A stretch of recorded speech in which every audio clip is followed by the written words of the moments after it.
A Bíblia é um livro muito mais profundo do que parece. Além de ela revelar a nossa verdadeira história, ela também apresenta grandes acontecimentos essenciais para a nossa existência que estão diretamente ligados a padrões fractais que o Criador estabeleceu por toda a sua criação. O Messias possui 12 apóstolos, certo?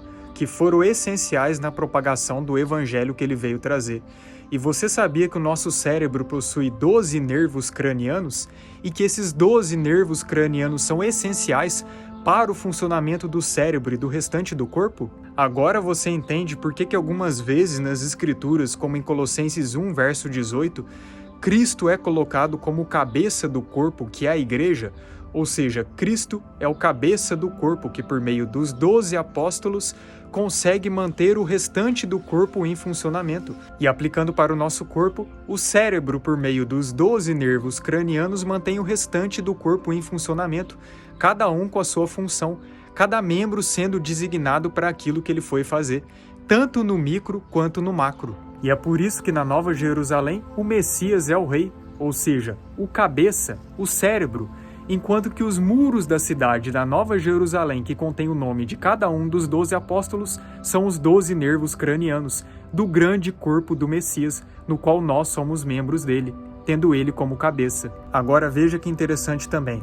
As 12 tribos de Israel estão diretamente ligadas aos 12 signos que estão ligados às 12 constelações. E a Terra é como se fosse um grande relógio, da qual é representada pelas 12 constelações, e os ponteiros desse relógio são o Sol e a Lua, o ponteiro maior e o ponteiro menor. E é por isso que na Bíblia fala que o Sol, o luminar maior, e a Lua, a luminar menor, foram designados para marcar tempos, estações e anos. Mas isso só é possível na verdadeira cosmologia da Terra, e não nesse modelo que nos apresentam. E entre os 12 signos do zodíaco, representado pelas 12 constelações, antes eram 13, já que o signo de Ofilco, ou também conhecido como Serpentário, foi retirado. E o signo de Serpentário era representado por uma serpente. Agora olha que interessante a relação com as 12 tribos de Israel.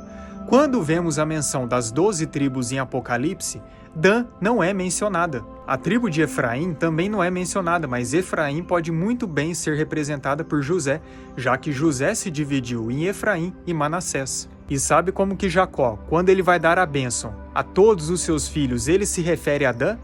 Como cobra na beira da estrada ou como serpente venenosa no caminho. E a tribo de Dan é representada por uma serpente, assim como o signo de Serpentário ou Ofilco também é representado por uma serpente, logo os que foram destituídos. E entre os 12 apóstolos tivemos Judas Iscariotes, que traiu o nosso Messias, e depois teve outro apóstolo, que no caso primeiro foi Matias, que o substituiu. Por isso que o número 13 não tem lá representações tão boas assim, né?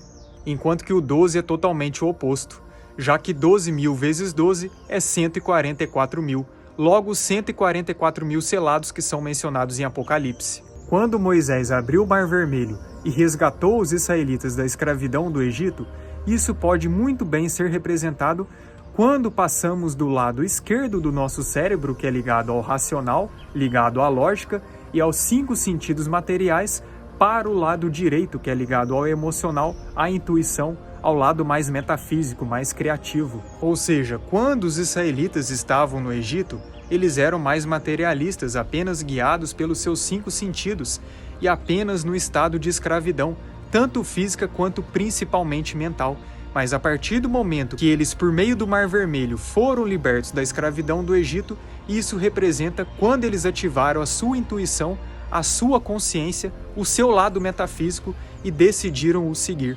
E Moisés tipifica muito bem o nosso Messias que realiza essa obra em nós. E também dá para fazer uma relação muito linda que, assim como Moisés abriu o Mar Vermelho e resgatou os israelitas da escravidão do Egito, o nosso Messias, na sua volta gloriosa, abrirá as águas primordiais, abrirá o firmamento e levará consigo todos aqueles que confiarem nele, libertando-os da escravidão deste mundo, da escravidão do pecado, na qual hoje todos nós estamos inseridos. A Arca da Aliança era protegida por 2 anjos, cada um de um lado, assim como a glândula pineal e a glândula pituitária são protegidas pelos 2 lados do nosso cérebro, já que a glândula pineal está diretamente ligada à intuição, ao recebimento da mensagem metafísica do nosso Criador, assim como o Criador se manifestava por meio da Arca da Aliança, que era protegida por esses 2 anjos. A escada de Jacó é uma representação do nosso DNA e a vinda de seres celestiais para essa dimensão aqui. Ou seja, todos nós que um dia estávamos na glória do Pai. E é no nosso DNA que temos o tetagrama sagrado, o nome do nosso Criador. E se a gente for parar para analisar o nosso corpo, do qual é o verdadeiro templo do Criador, como é mencionado nas Escrituras, como por exemplo em 1 Coríntios 3, a partir do verso 16, podemos fazer uma relação também com o mundo espiritual. Assim como no nosso corpo nós temos anticorpos que protegem o corpo da vinda de parasitas ou de células cancerígenas, no mundo espiritual nós temos os anjos, os seres celestiais ao lado do Criador, que protege o grande corpo cósmico do Criador de ser infectado pelos demônios, pelos seres caídos, que são verdadeiros parasitas espirituais, já que todo parasita, para sobreviver, precisa se alimentar dos nutrientes do hospedeiro, assim como os demônios precisam se alimentar da energia do pecado do ser humano para sobreviverem, já que eles estão desconectados da fonte da vida que é o Criador. São várias outras citações que eu poderia mencionar aqui, como por exemplo a relação entre árvores e seres humanos, e por que isso é tão enfatizado nas Escrituras, mas talvez o vídeo ficasse muito longo e também fosse muita informação.